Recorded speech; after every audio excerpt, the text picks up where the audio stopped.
A visão que prevaleceu durante séculos é de dar mais importância ao crime, ao criminoso, do que à vítima, a grande esquecida no drama criminal.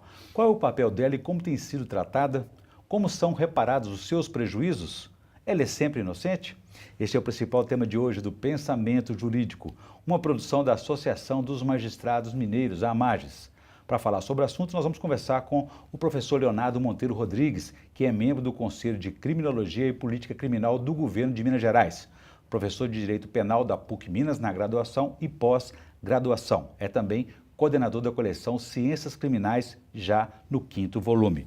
Obrigado, professor, pela presença. É um prazer recebê-lo aqui no Pensamento Jurídico. É um prazer para mim, Orion. Obrigado. Nós teremos também a participação aqui de estudantes hoje no quadro Pensamento Universitário, estudantes da Faculdade de Direito do Centro Universitário Newton. E também teremos o quadro Pensamento Literário, em que o senhor fará indicações de leitura para os nossos telespectadores. Professor, nosso tema é bastante polêmico hoje, nós estamos entrando numa discussão nova, que é a questão da vítima. Ela sempre foi deixada em segundo plano, quase ao esquecimento. Por quê? Bom, Orion, essa pergunta que você traz é muito interessante. Eu costumo falar muito sobre ela em sala de aula, em palestra, que a gente tem, a sociedade como um todo tem essa mania, vou dizer assim, de se colocar no papel da vítima de todos os crimes que ocorrem, né? Imaginemos que tem uma pessoa sendo assaltada nesse momento aqui na rua, na avenida, e eu não sou a vítima desse crime, você não é a vítima desse crime, os nossos telespectadores não são a vítima desse crime. A vítima desse crime é quem está sendo assaltado neste momento ali embaixo.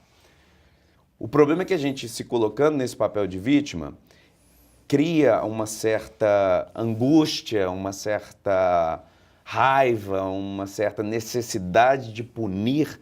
E aí a gente assiste a televisão falando do processo de tal caso, ou XY, pouco importa, e a gente quer uma resposta porque a gente está se colocando no papel da vítima, porque se eu fosse a vítima eu queria que uma pena fosse aplicada, etc, etc, etc. Vem daí o endurecimento das penas. Vem também daí o endurecimento das penas, vem daí a gente assistir constantemente, ainda mais nesse momento de campanha eleitoral, muitos programas políticos dizendo sobre penas, sobre endurecimento, sobre criação de tipos penais, e quando na verdade o que a gente tem que buscar é uma sociedade que não precisa aplicar a pena, né? Que a gente tenha as políticas públicas eficientes e não um direito penal que tente suprir as ausências de políticas públicas. Mas aí a vítima, quer dizer, ela sofreu um crime, eu me coloco no lugar dela. Eu nunca me coloco no lugar do autor do crime.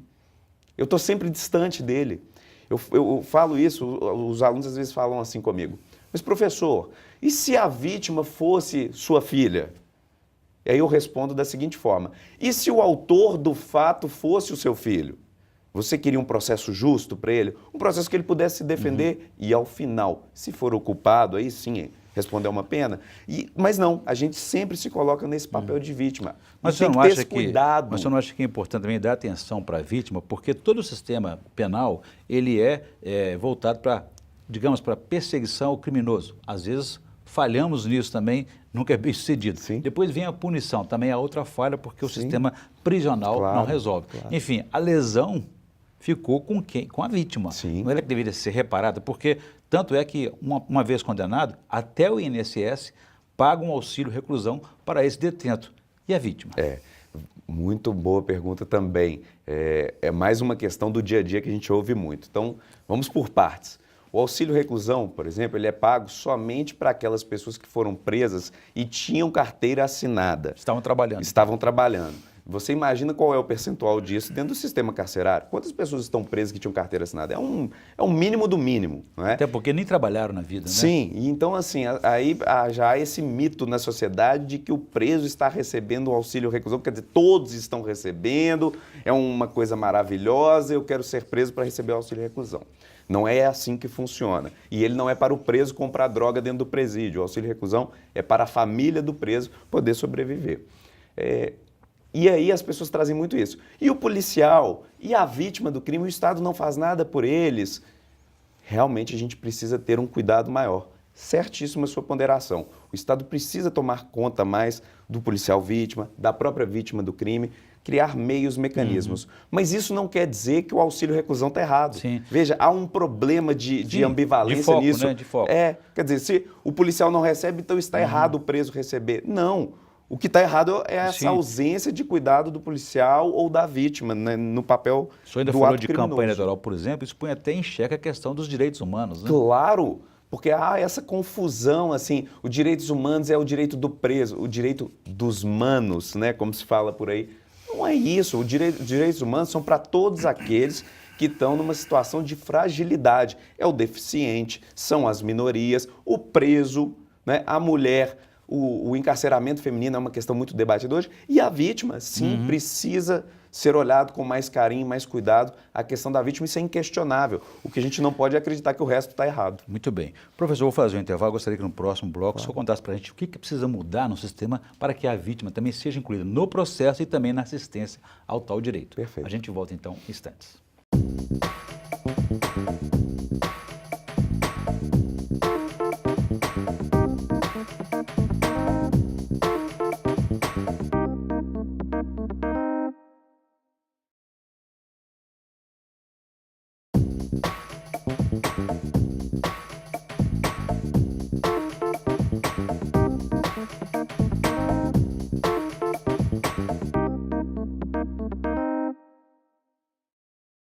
Estamos de volta com o Pensamento Jurídico, uma produção da Amages. Participe de nosso programa pelo e-mail pensamento@amages.com.br. Hoje estamos discutindo sobre o papel da vítima na ocorrência criminal, no drama criminal. O nosso entrevistado é o professor Leonardo Monteiro Rodrigues, que é membro do Conselho de Criminologia e Política Criminal do Governo de Minas Gerais e professor de Direito Penal da PUC Minas na graduação e pós-graduação. Professor, deixei para o senhor uma questão anterior, no bloco anterior, a respeito do que é que precisa mudar na legislação, no sistema, de forma que a vítima possa ser incluída no processo e também receber a assistência necessária.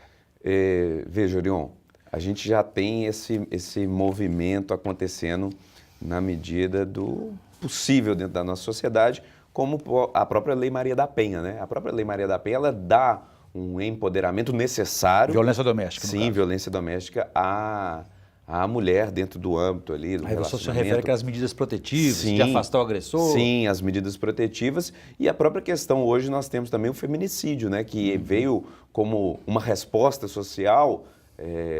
A gente pode questionar dentro da técnica do direito penal se havia a necessidade do tipo penal, mas é inquestionável que a resposta social que o feminicídio traz consigo e esta campanha para a proteção da mulher e o empoderamento junto aos movimentos feministas que vêm já de algumas décadas aí, já é uma forma de você trazer a vítima para dentro do processo penal. Mas o feminicídio é a morte da mulher, o assassinato da mulher por Sim, ser mulher. sim. Ou seja, nesse ponto aí, as medidas falharam, porque ela já morreu. Sim, mas os casos em que você tem agressão, por exemplo, a palavra da vítima é muito forte.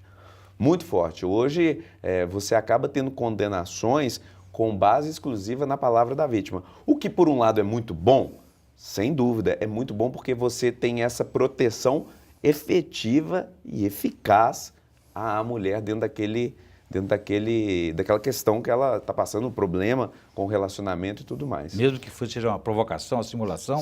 Pois é, Falso ou não, o problema verdadeiro? está em que este empoderamento da fala da mulher dentro do processo penal, ele pode, e eu não estou dizendo que gera, mas pode gerar injustiças, sim. Então, essa é uma grande discussão que o direito penal também passa, porque ao mesmo tempo que você precisa dar credibilidade e proteger a mulher, você tem que seja um percentual mínimo, mas existe aqueles casos em que essa declaração da mulher da agressão e tudo pode ser utilizada de uma forma injusta para criar alguma chantagem ou qualquer O senhor coisa acha assim. que pode evoluir essa assistência às vítimas, no caso aí da Lei Maria da Penha, das mulheres que são agredidas na violência doméstica, né? Pode evoluir para outros casos de vítimas de outros crimes, como acontece em alguns países que têm centro de proteção e assistência às vítimas? Sim, nós até precisamos realmente, como você bem disse, em outros países tem como exemplo, a gente precisa trazer isso mais para o direito penal e processual brasileiro.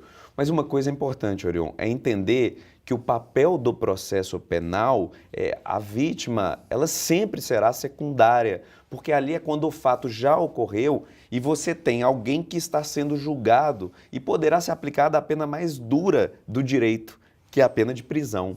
Então o Estado assume para ele, o Estado assume para ele. deixa a vítima comigo, Isso. vítima, deixa que eu resolvo o problema aqui, Exatamente. mas deixa a vítima de lado também. Assim, então essa participação da vítima dentro do processo penal, tem que ser vista com muito cuidado por isso, porque assim, a questão do processo penal não é a vítima, não é dar uma resposta, é quem cometeu o ato, Perfeito. Exatamente. Professor, vamos ampliar nosso debate aqui, convidando os estudantes da Faculdade de Direito do Centro Universitário Newton. Por favor, a primeira pergunta.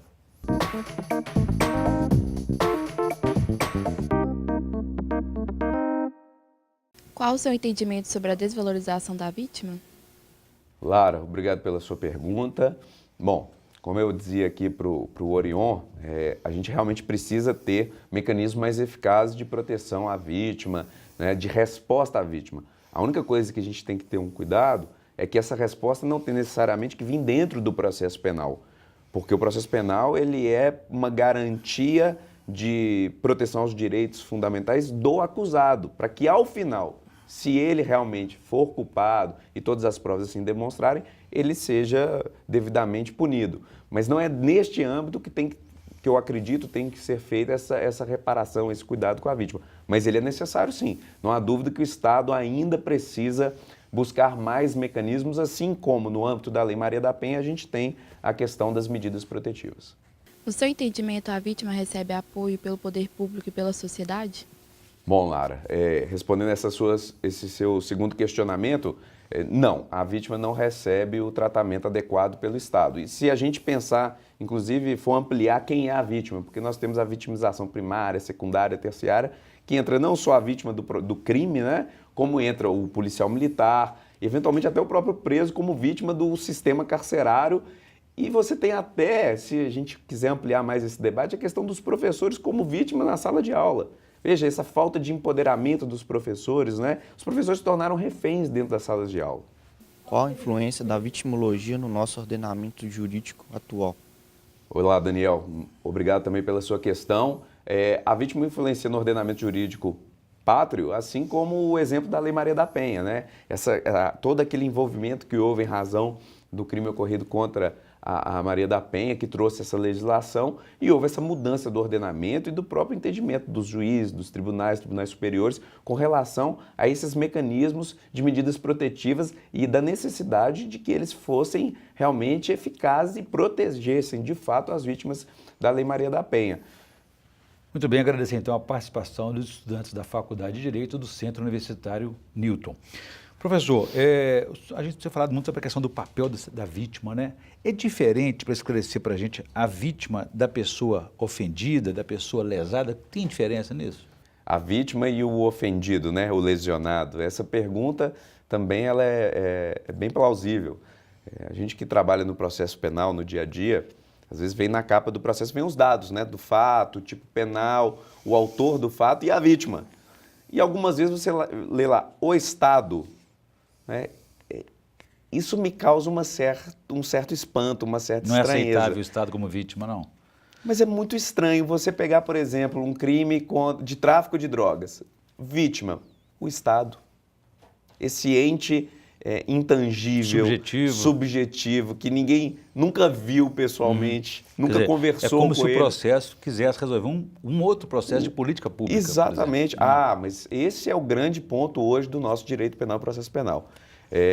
O direito penal tem sido constantemente utilizado como forma de suprir ausências de políticas públicas. E isso, para mim, é algo que realmente gera todos esses problemas e esses anseios sociais. A impunidade está muito ligada a essa ideia, muito ligada a essa ideia. Muito bem, professor, vou fazer um novo intervalo. Gostaria que no próximo bloco só analisasse uma questão mais polêmica ainda.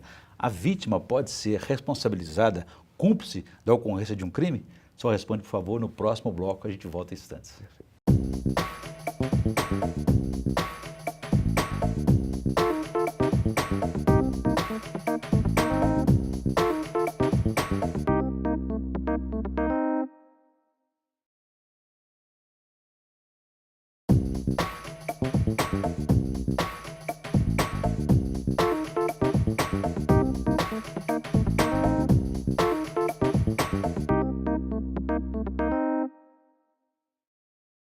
Estamos de volta com o Pensamento Jurídico, uma produção da Magis. Hoje estamos discutindo o papel da vítima na ocorrência criminal, no drama criminal. O nosso entrevistado é o professor Leonardo Monteiro Rodrigues, que é membro do Conselho de Criminologia e Política Criminal do Governo de Minas Gerais. É também professor de Direito Penal da PUC Minas, na graduação e pós-graduação.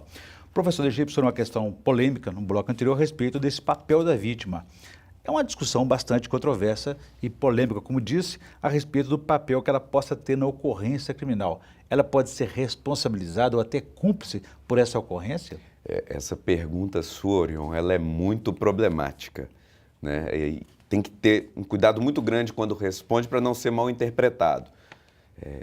Muito se fala, por exemplo, dos crimes sexuais, né? Quer dizer, a mulher que sai com uma roupa muito curta, com um decote muito grande, e isso seria uma permissão ou um indício ou um induzimento a que eventualmente ocorresse um crime sexual contra ela. Não, isso definitivamente não. Isso não é participação da vítima no crime. Isso é um crime gravíssimo, a mulher tem que ter toda a liberdade de vestir como quiser, não só a mulher, qualquer um de nós, e isso não pode nos levar a sofrer nenhum abuso ou constrangimento em nenhum aspecto da nossa vida. Seria uma visão machista e É conservadora. uma visão machista e conservadora. Que ameaça até os direitos da mulher, né? Com certeza, com certeza.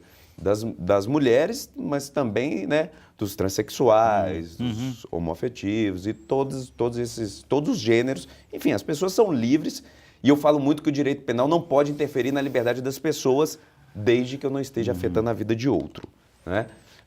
Então, em relação aos crimes sexuais, não. A participação da vítima não pode ser levada em conta. Senão ela seria duplamente Duplamente né? vítima, não. Claro, com certeza. Essa expressão vitimização, ela sugere alguma desconfiança da vítima? Eu não vejo dessa forma, eu não penso assim. A palavra vitimização, ela vem justamente da ideia da vítima do crime, da necessidade de se buscar uma proteção, mecanismos adequados de cuidar e de dar alguma resposta, alguma reparação, como você bem trouxe desde o primeiro bloco, alguma reparação a essa vítima do crime. Mas definitivamente eu acho que há um preconceito. A verdade é que há um preconceito. Em algum momento eu falei na nossa entrevista aqui sobre até o preso ser vítima. E eu tenho certeza que isso causa um preconceito. Como assim o preso ser vítima? Uma vez preso, condenado, seja qual for o crime, ele estará sujeito às condições, né?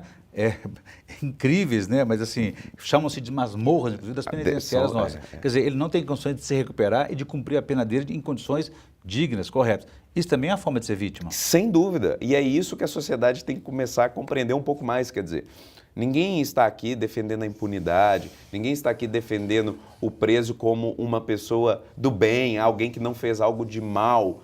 Se fez, você fala sempre o condenado, mas nós temos muitos presos que não são condenados. Provisórios, no Provisórios, medidas cautelares, prisão preventiva, temporária. Que, aliás, os presos provisórios estão crescendo a ponto de superar esses condenados. Sim. Isso também é uma violência do Estado sobre ele. Sem dúvida, é uma violência do Estado sobre ele. E essa é uma questão que eu ficaria muito feliz quando eu percebesse que a sociedade compreendeu isso. Qual questão? O preso volta ao convívio social um dia. Se vai demorar um ano, 2 anos ou 30, um dia ele volta a esse convívio social. Eu tenho que buscar mecanismos para que ele volte melhor. Eu não posso achar legal, bacana, é aquela ideia da punição, a vingança. O preso está comendo uma comida degradante, está estragada, está numa cela que eram para 5, tem 30. Então, essa questão eu tenho que olhar com com uma necessidade de mudança, porque esta pessoa vai sair do sistema prisional e vai voltar ao convívio social. Eu não quero que ele volte pior, eu imagino que você também não, porque o que ele já fez para estar lá já foi grave o suficiente, não é? Um sistema pior, né? Pior a pessoa. Ô, professor, eu volto a esse tema daqui a pouquinho, gostaria que antes o senhor fizesse para a gente indicação de leitura no quadro Pensamento Literário. O que o senhor trouxe para nós, por favor?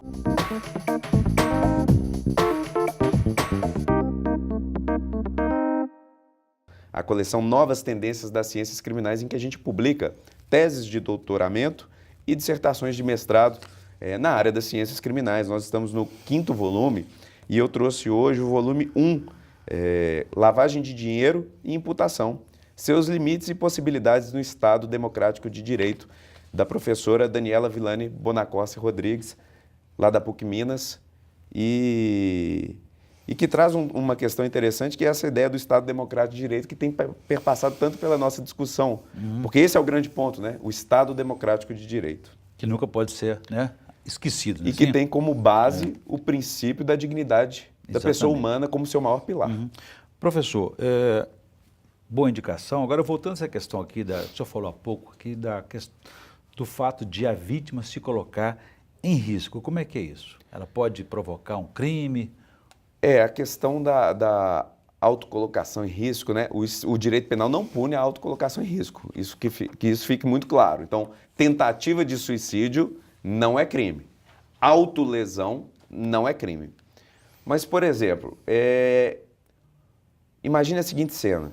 Você está dirigindo por uma avenida, dentro dos limites, 70 por hora, 70 km por hora, sai uma criança correndo atrás de uma bola e você atropela essa criança. O direito penal serve para punir você por esse ato?